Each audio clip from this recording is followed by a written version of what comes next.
The reason I didn't support the government on the social care cap last night is because at every election in Thurso and Moulton, I've stood on a platform of a fairer society and a fairer deal for the North. Levelling up, you might say. Now, most levelling up things take a long time to happen, such as new roads and railways and things. But to do level up really quickly, the quickest way to do that is through fiscal measures. Fiscal measures are things like how we tax people and how we spend and where we spend.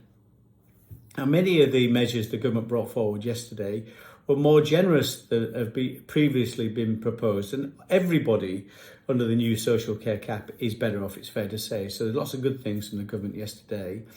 But one area where it was less generous than previously proposed was in terms of how it dealt with people who had less assets, who had more modest assets, particularly people who had assets of less than £200,000.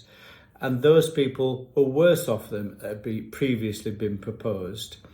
And of course, because house prices tend to be lower in the North, it meant those people are disproportionately affected by these changes, which I disagreed with and thought it was the wrong thing. So I very much hope the government will go back to the drawing board. It's got to go through the House of Lords now. I'm sure the House of Lords may have similar views on it. So I'm hoping the government will look at this again and think differently when it comes back to the Commons in a few weeks' time.